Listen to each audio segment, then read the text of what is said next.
Okay, cool. So we're recording. We're on. Let's get serious.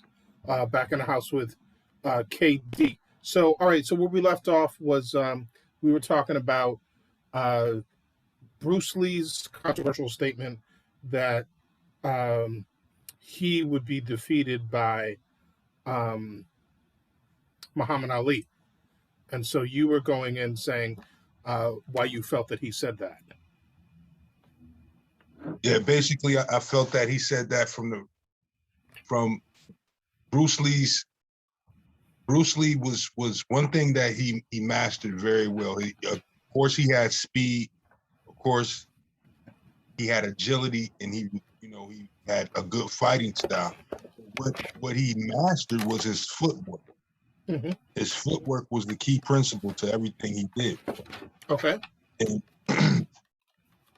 and like you indicated, that was focused upon in Return of the Dragon. Right. And I think he said that from the standpoint of Muhammad Ali's footwork. That's what made Muhammad Ali great in the ring. Okay. His footwork. He that float like a butterfly, sting like a bee. Mm-hmm. That's what he was referring to when he would say that. He was referring to his footwork. So are we to take from that you are then saying that Muhammad Ali had superior footwork to Bruce Lee? Is that what we're saying? I would go as far as to say that Bruce Lee was implying that. Implying that. Okay. In his statement. That's pretty incredible, because we do definitely know that Muhammad Ali had incredible footwork, but so did Bruce Lee. Now, what I would say, I would take it just a little bit differently, and I would say that it was the combination of a few things.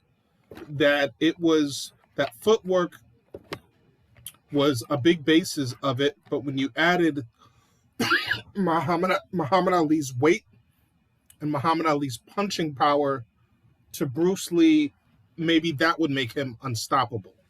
Because, I mean, Bruce Lee had incredible footwork for sure. And I wouldn't know that Muhammad Ali's was that much better than him.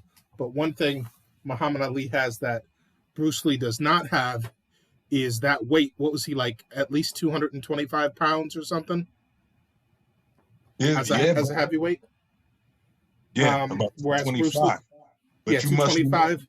You must remember, Mm-hmm. even at Bruce Lee's size, his punching power was like a 275-pound man.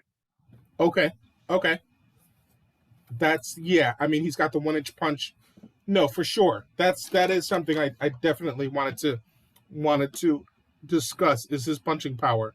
Now you say Bruce Lee has the punching power of a 275-pound man, but as a boxer, and as people appreciate boxers for their pugilism and for what they could do with a punch and how they can throw the perfect punch, would Muhammad Ali have also the punching power of a 275-pound man?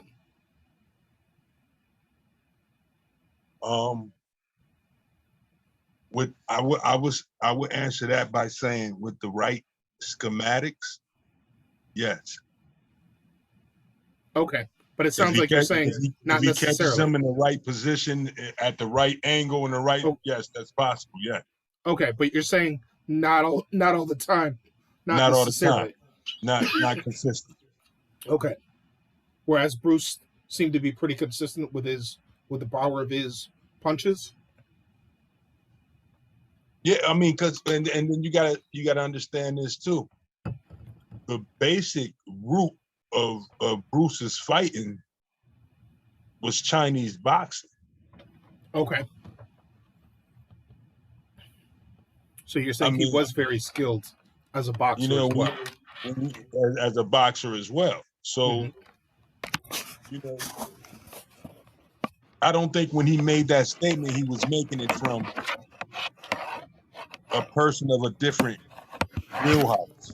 Okay. Okay. You know, I think he was making that statement out the mindset of the same wheelhouse, like Same wheelhouse. Boxer. Boxer to boxer. boxer to boxer. Okay. So boxer to boxer. Now here's the other thing. So we've talked about punching power.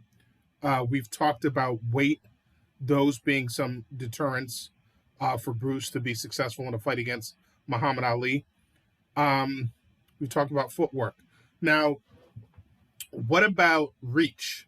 Obviously, Muhammad Ali is a lot taller. Bruce Lee's going to have to get close to him.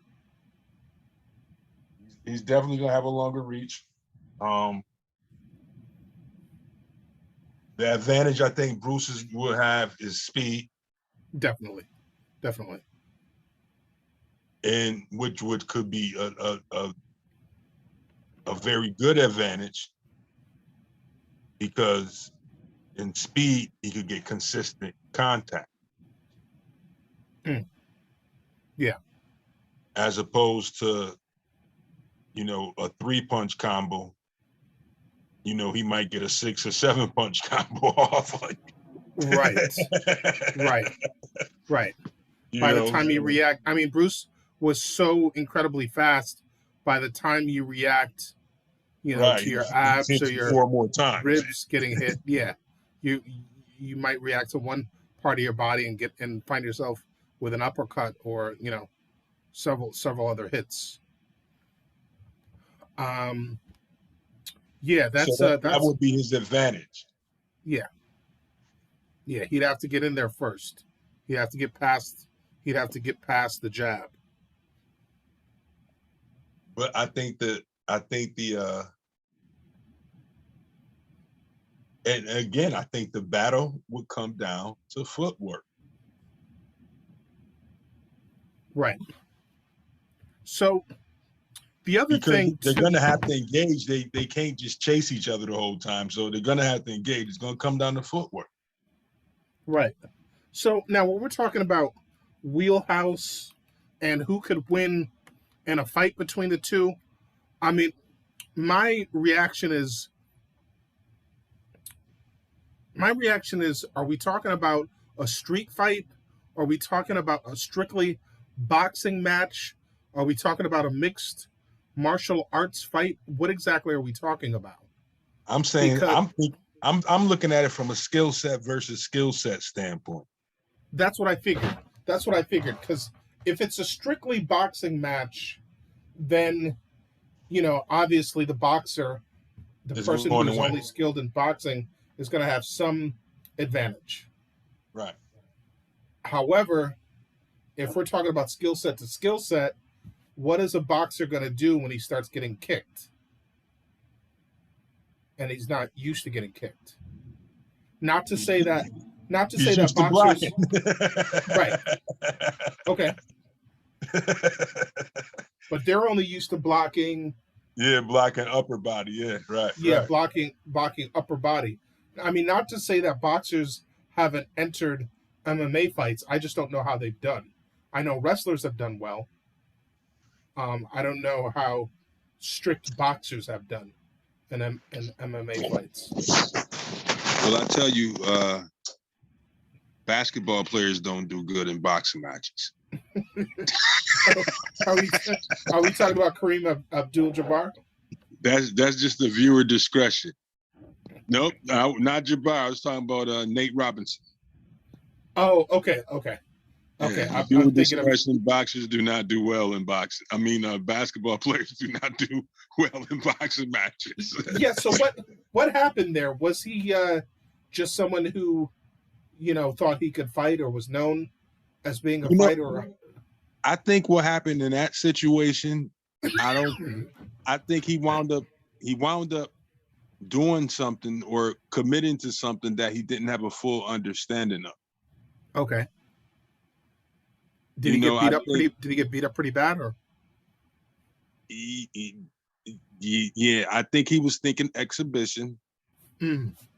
And his opponent was thinking, I'm gonna win the title tonight. a This belt. reminds me of why KRS and LL haven't done a versus battle. Because Right. KRS is looking at it like winner takes all, I'm going to destroy you. And LL is like, this is for the culture. I just want to have fun. Right. It's an exhibition. You know what I mean? And So, I think what happened with Nate Robinson also is that the first time he got knocked down,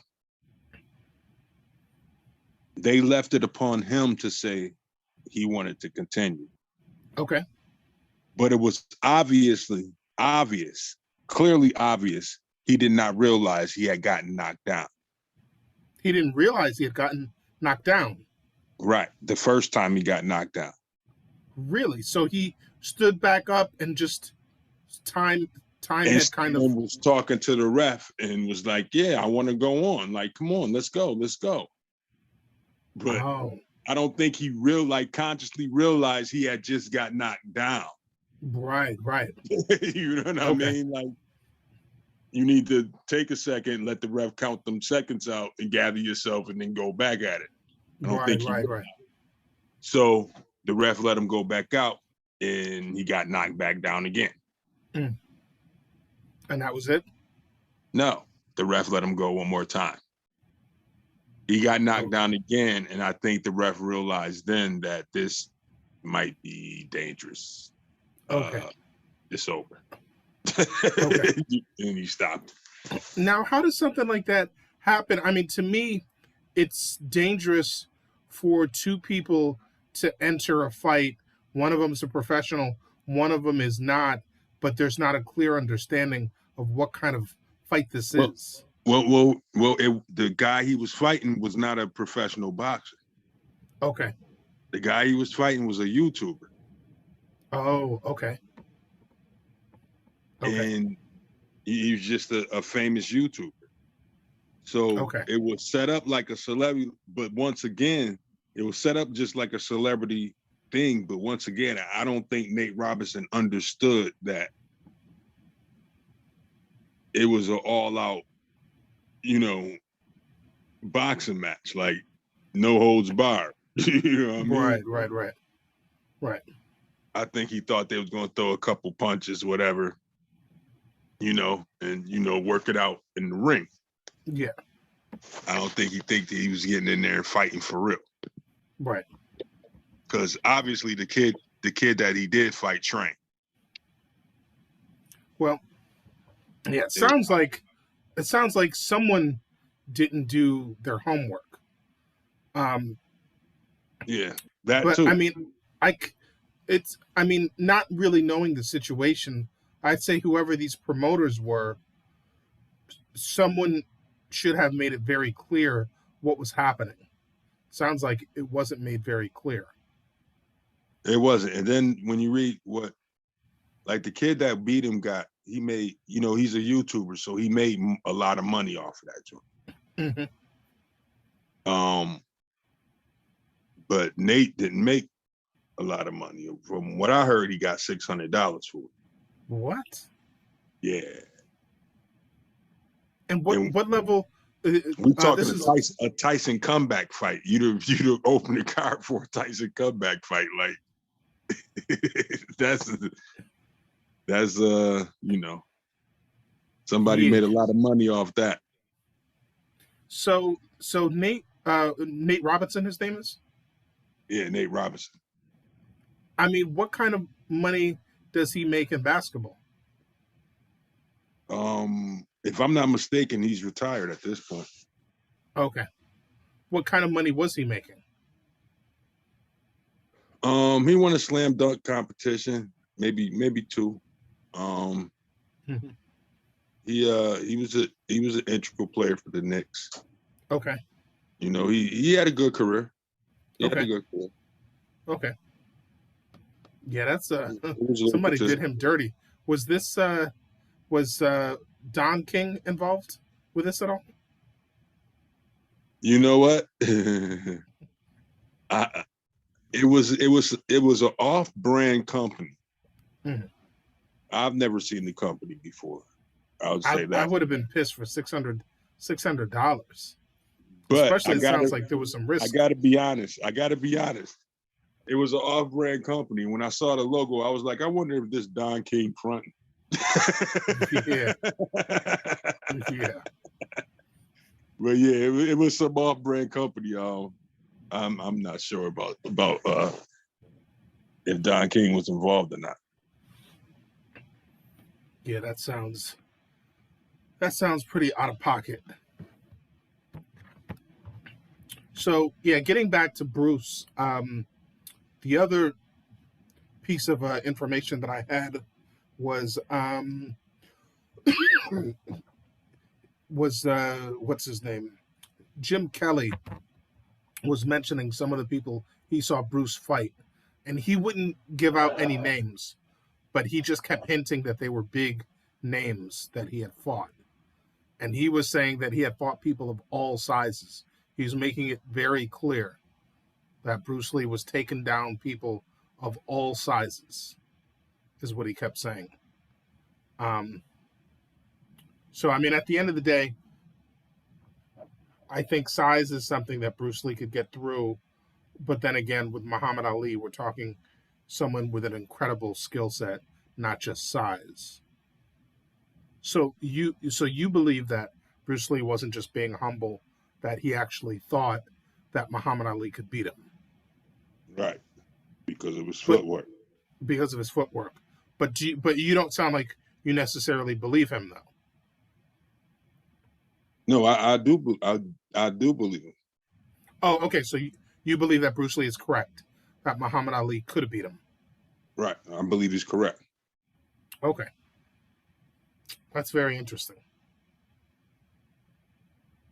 Yeah, that's very interesting to me.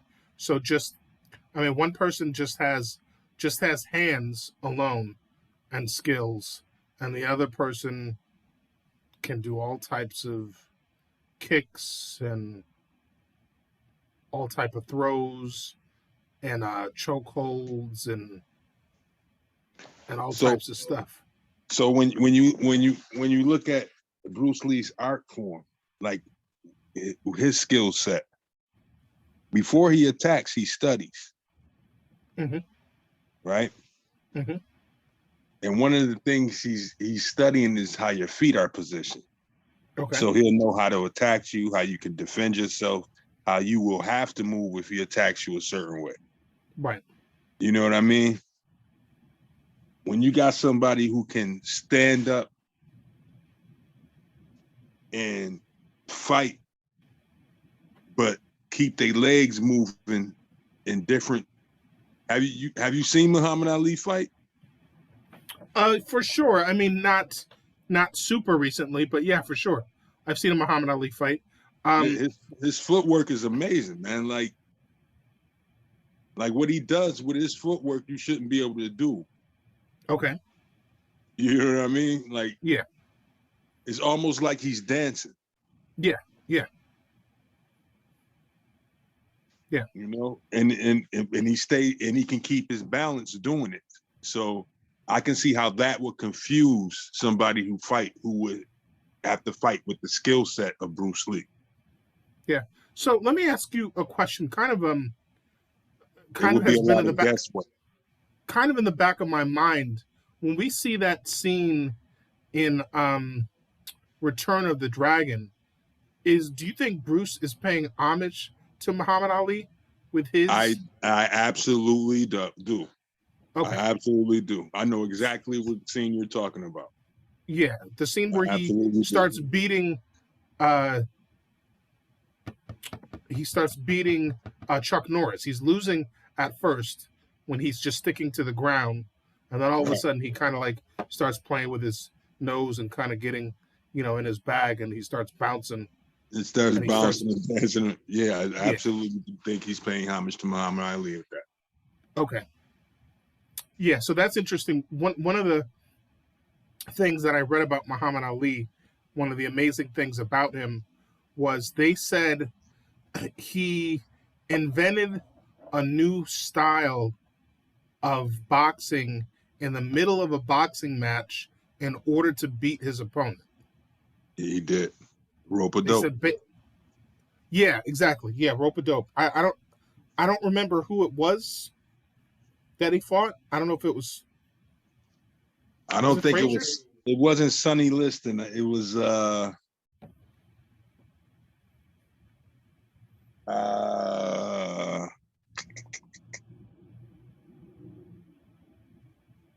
can't. I can't. I can see his face. I can't remember his name right now. Okay. But yeah, he. It was. I can't remember his name.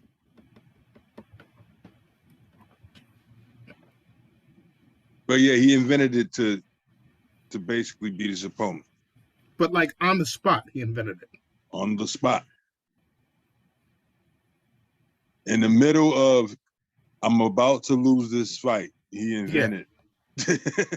Yeah. Right in the middle of about to losing the fight, he invented a different fighting style.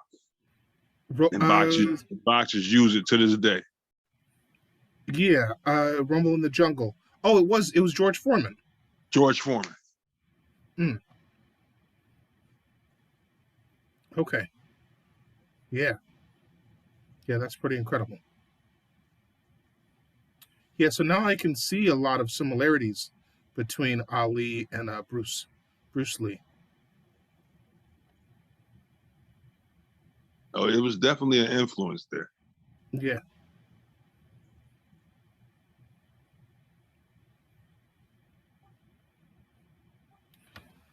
Yeah, that definitely would have been an incredible one. I mean, that the speed thing is still, I'm kind of still a bit particular to the speed of Bruce Lee, but you know, I mean, I guess if the man is wise, you know, I guess if he says he could be beaten, then he could. Though I have a sneaking suspicion there's a great humility and you know, reference and deference there. Some people hypothesize that at that level of respect, there was nothing else that Bruce would have or could have said. Even if even if he thought in the back of his mind that he could beat him, and even if he thought he knew how he would do it, that wouldn't have been the correct thing to say.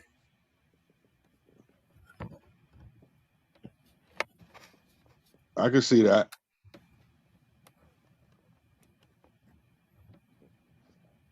I can definitely see that. But yeah, it kind of makes sense though. I mean, Muhammad Ali creating styles at the drop of a dime, and Bruce Lee creating his own style out of many.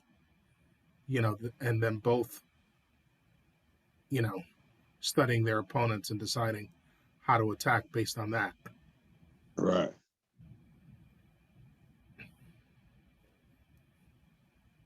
Yeah, that Foreman fight. He Foreman was pounding him. Foreman's a heavy hitter. Yeah. Big dude. He was pounding him.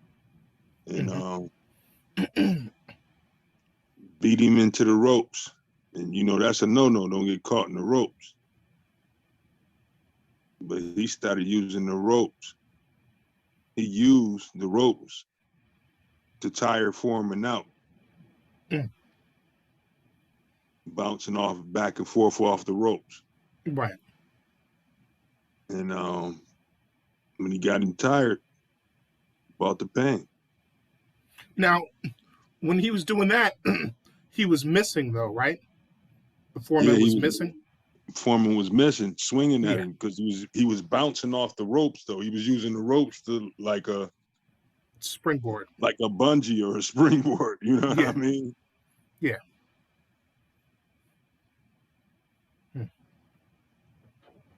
Yeah, that must have been an incredible fight to see.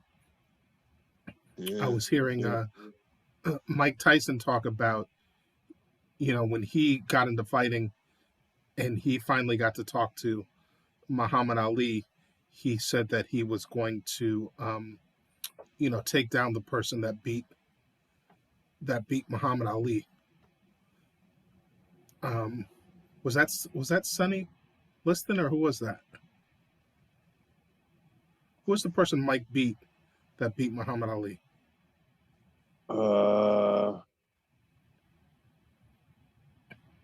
Muhammad Ali beat Liston.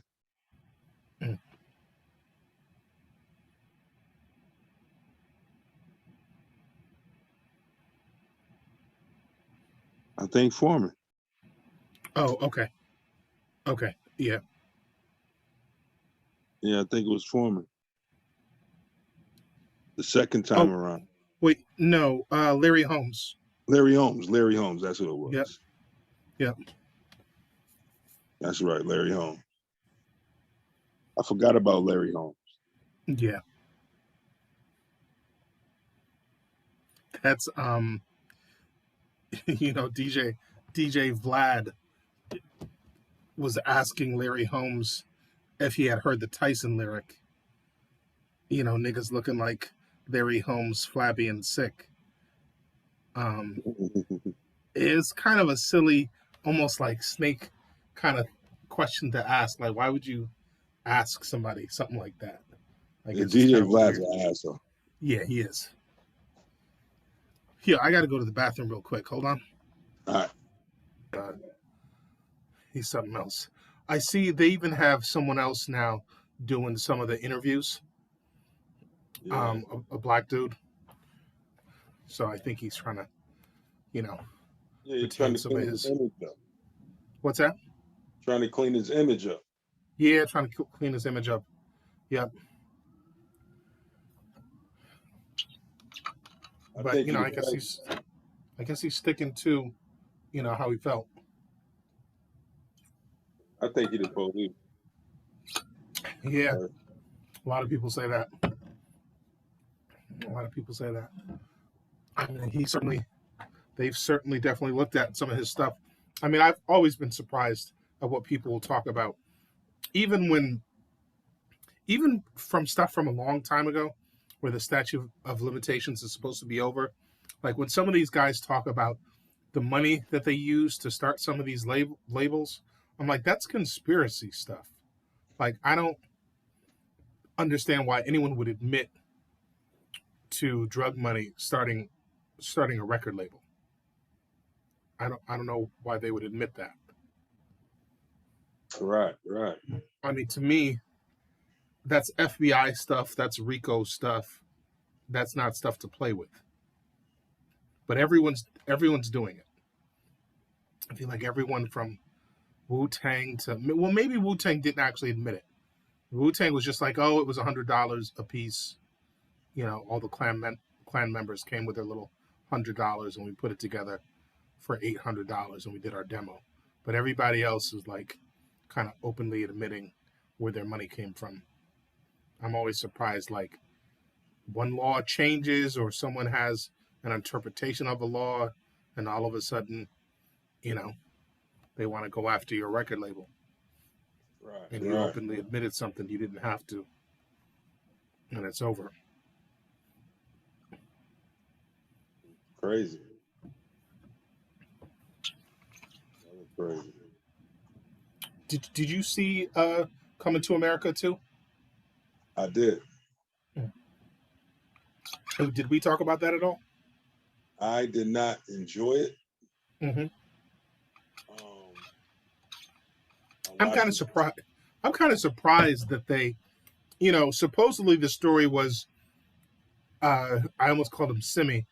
Supposedly the story was Arsenio and Eddie decided long ago not to do this movie.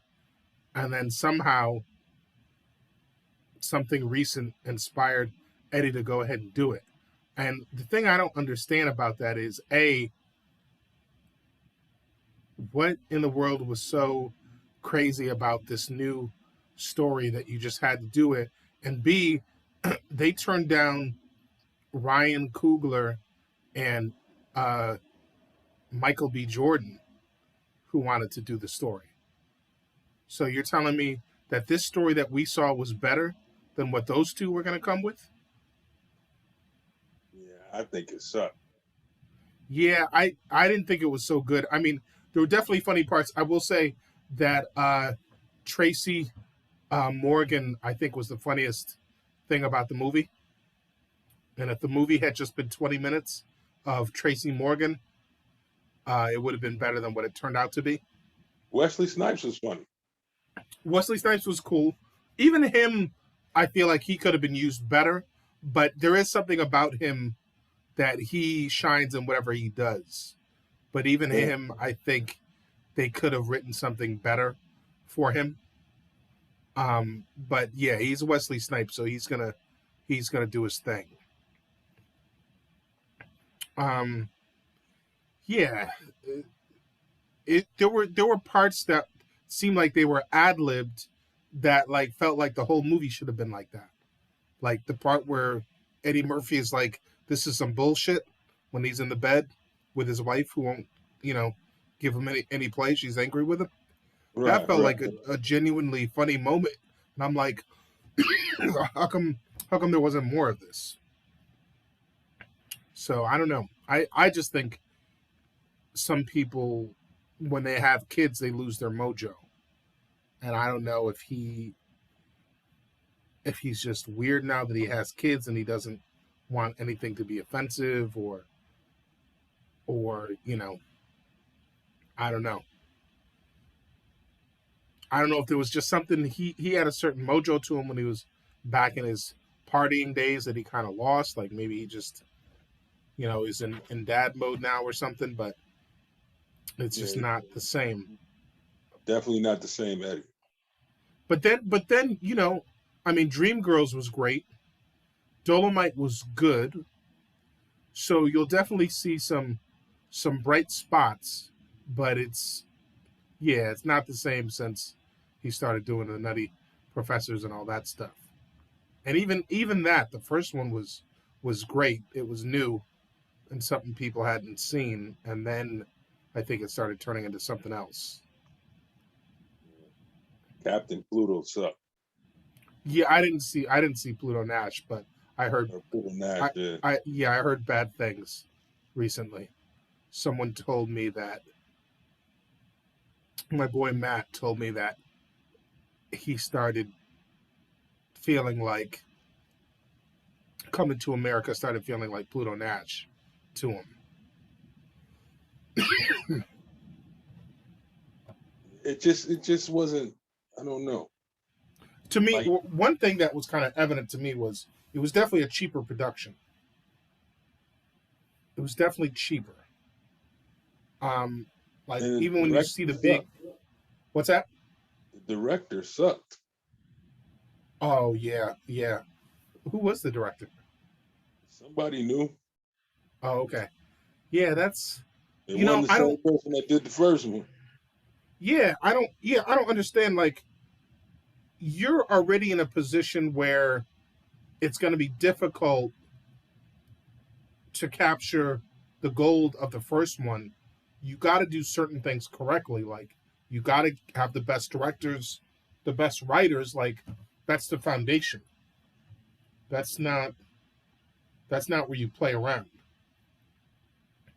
But I mean, the big musical numbers and the dancing and all that all felt cheaper. Someone was telling me you could see the green screen. It just definitely felt cheaper. That was the risk they took doing it, because John Singleton did the first one. Wait, did he? I thought he did. No, it was wait, the first Coming to America, I had seen something about it. Who did the first Coming to America? I thought it was a kind of a big name.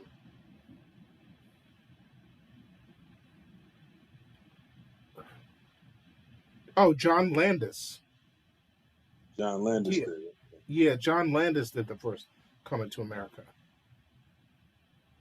So yeah, that guy is kind of a big deal.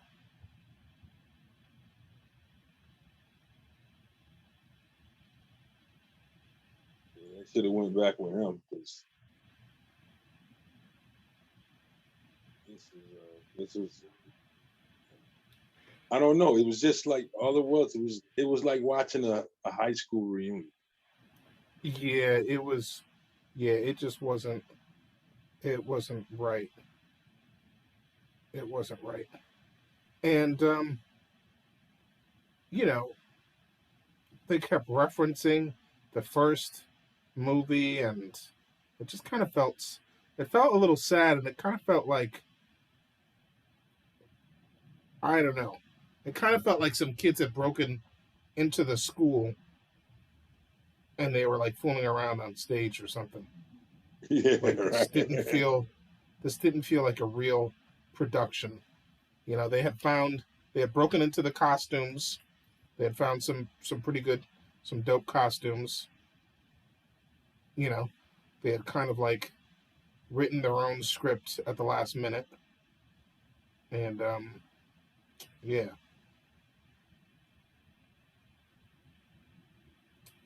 yeah, they should have went with John Landis. I think they could have had a better barbershop episode clips. Mm-hmm.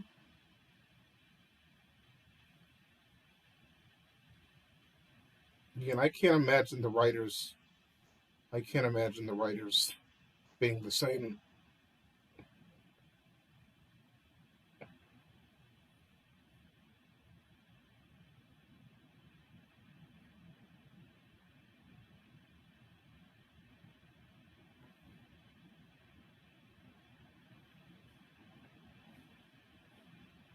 So, so the problem now is, well, supposedly they had at least two out of three of the same writers for the screenplay on this one. No, they Yeah, just had a maybe. different director. Yeah, yeah. I guess it's more the director than the writers. Yeah, I think the last director was just like, "You guys are amazing. Do as much ad libs as you want," and this director must have been like, "No, do it like it was written." Yeah, probably. Yeah. Um, so the problem is they're doing another Beverly Hills cop movie, and I don't know. I just I hope I hope he figures it out. I hope you know someone comes to him who he really believes in and kind of like sits him down and kind of breaks it all down to him. I don't know if he's like friends That with Dave. might work though. I don't know if he's friends with Dave Chappelle or. I mean, I'm afraid like whatever happened in this movie, I don't see why he wouldn't mess up Beverly Hills Cop as well. I'm very afraid. Um, yeah, I'm afraid. I think I don't know. He might have to get together with some wild old friends of his and do some partying and like get into the zone of like what some of these characters are like Yeah, and try so to put it Beverly Hills Cop is gonna be like that's like a lethal weapon. right. You know what I mean? Like, but Coming to America, part two to a cultural classic. Yeah. That's kind of hard to do, man. They should have. They was right when they said they shouldn't. They wasn't going to do another. Yeah, they should have not done it, or they should have, you know, they should have come correct with it. I mean, Or it went is hard. or It's came hard to come complete correct. with a complete different concept. Exactly. That's what I'm saying. Like they should have went with what Coogler and Michael B. Jordan were going with. I think that could have been amazing. Aaron Magruder wanted to do one as well. I don't know how that would have turned out, but yeah, a different concept for sure. And stop all the referencing of the first one and all that stuff, but for sure a different concept.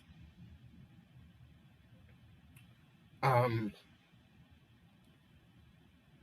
yeah, I don't know if they try to make this one, they try to make this one cute. I don't know what they're gonna do. I mean, now uh, luckily, Beverly Hills Cop 3 wasn't so great, so at least that's going to help. Yeah. At least it's part 4 of a series, so they're not just writing on the one great one that everyone remembers. So that will help, but other than that, I don't know what he's gonna do to make sure this one turns out great. And then what I think made the movie whack to me too was the storyline that they sold on how he got the kid. Yeah, he was smoking weed one night, and that's like, come on, now you stretching it now, like y'all really reached for that. Yeah, like you mean to tell me you had 33 years and that's what you came up with? Right, and then you're gonna build a whole movie off of it. Like that's crazy. Yeah, this really feels like somebody was smoking some weed and was like, "Yo, I got this idea." Right, like, one of them type movies. Yeah. Or like somebody lost the bet and like didn't think that Eddie Murphy was gonna keep his part of the bet, and he was like, "Oh yeah, I'll show you."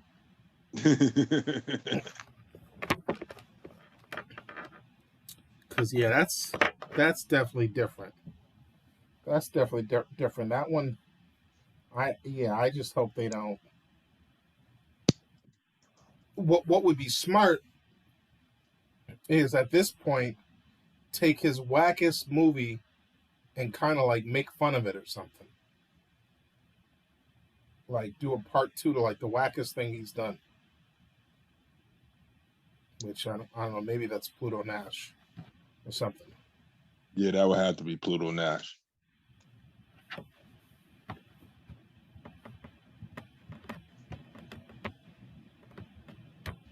I did enjoy that one movie he had though. What was it? Final Words? Oh, like something like 1,000 words or something like that? Or 1,000 words or something like that, yeah. Yeah, I don't think I saw that one. That was good though? That was pretty good. I like the joint where it was kind of like how would you explain it? Like he was kind of like a guru to people. He was like from another country. Oh yeah. You know what I'm talking about? Yeah, that was funny. He was like, "My good is better, my better is blessed." I like that joint. Yeah, I remember that. That was funny. It's kind of funny because, like, to me, I almost feel like that was Eddie Murphy's way of telling us what his philosophy on life is and how he's kind of decided to kind of stray away from Hollywood a little bit. I mean, I could just be making that up, but it kind of felt like. Well, from my understanding, he's a very, very secluded person. Right. Like his home is built with everything in it, so he doesn't have to go out for anything. Okay. You know what I mean? So. Yeah. That kind of makes sense. I mean, they say he never leaves his house. You know what I mean? So. Yeah. That would make sense. Yeah.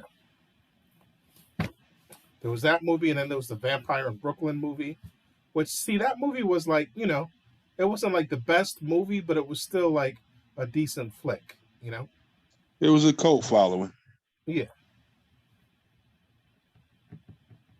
I mean, if you were one of those, if you follow vampire movies and you in the vampire genre, that's a classic joint in the vampire genre. Mm-hmm. You know. And then Bowfinger, I just never. That one I just didn't get the humor. I guess you either liked it or you didn't. I wasn't a Bowfinger person. I didn't. That humor, I just didn't get it. Yeah, I didn't see Bowfinger. Oh, okay. Yeah, I don't think you missed anything on that. I mean, people were excited because it was Steve Martin and Eddie Murphy, but it was a weird movie to me. I didn't think it was funny, but some people liked it. Like some of the movies like that, I think he did just to work with great comedians. Yeah, for sure. To have that on his resume. Yeah, yeah, for sure. That's what that was like. He had a strange career though, because I was reading that he was one of the few people that was successful like right out the gate. Like he's got something weird. Like he's never had to. What was it like? He's never had to audition for anything, or he's never bombed. Like he's never had a bad set or whatever. Like something that most comedians go through or most actors go through. He never went through. He was Nah, just like, he was on Saturday Night Live, and like from that point, it was just like, yo, that kid is funny. yeah, yeah, And everything after that, he was funny. You know what I yeah, mean? yeah. He had a run. He had a real run for Yeah, sure. he did. All the way up till he walked out on the stage in the red leather suit. Yeah.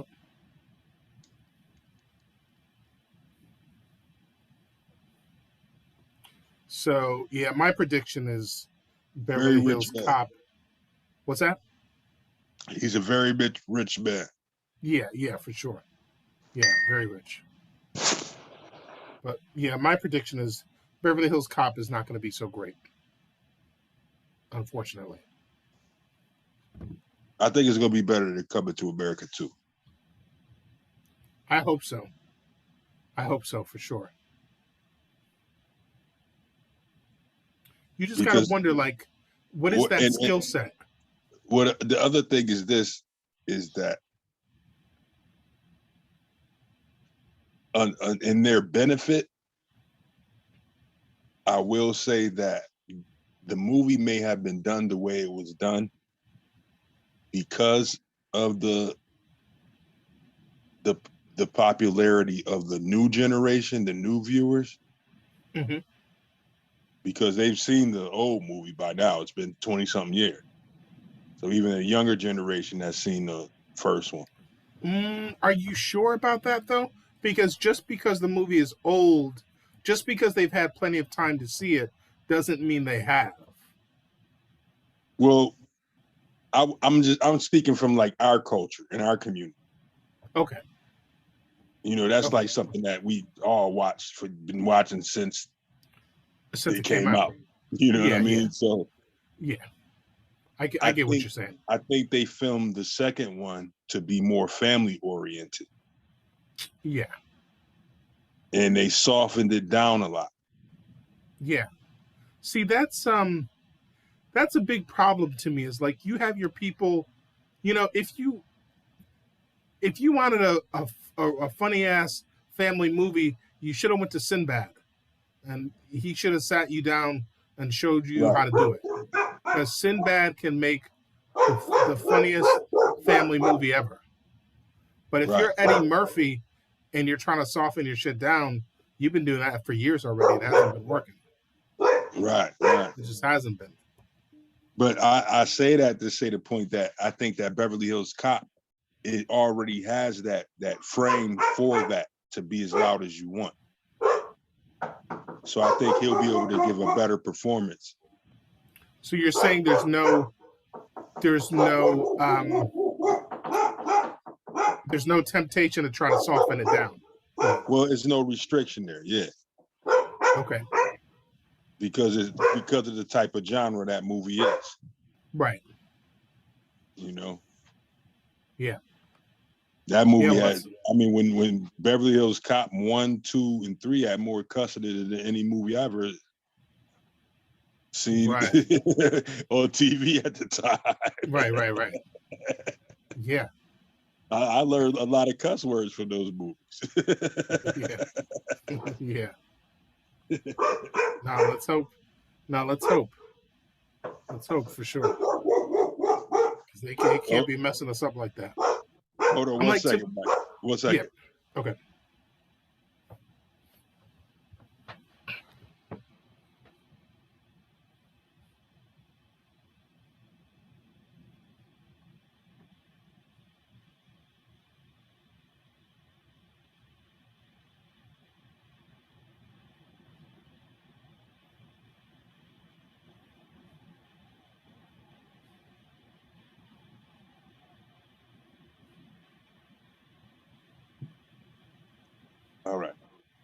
Okay. Um, yeah, I was just gonna say, man, I think with the power that he has, he should be able to put people in positions where they can help him churn out something good, you know? Absolutely. Absolutely. Even if it means he has to take a step back and just own it as a producer or something.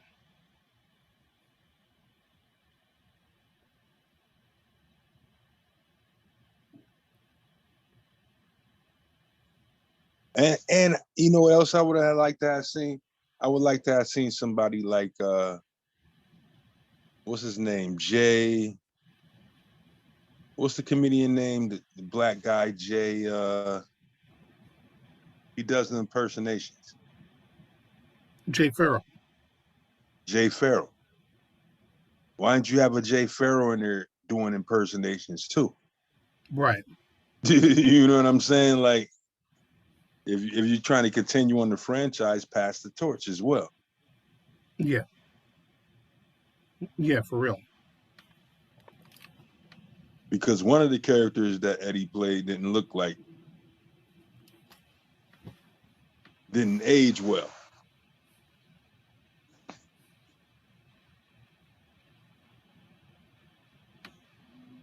The short barber.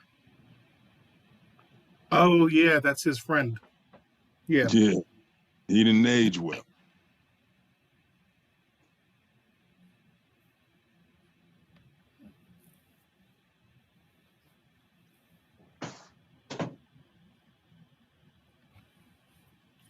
All right, cool. I'm gonna stop this so we can wrap up and have a good end to the show. Thanks for Right. coming back on. We should do this again soon, sometime. Absolutely.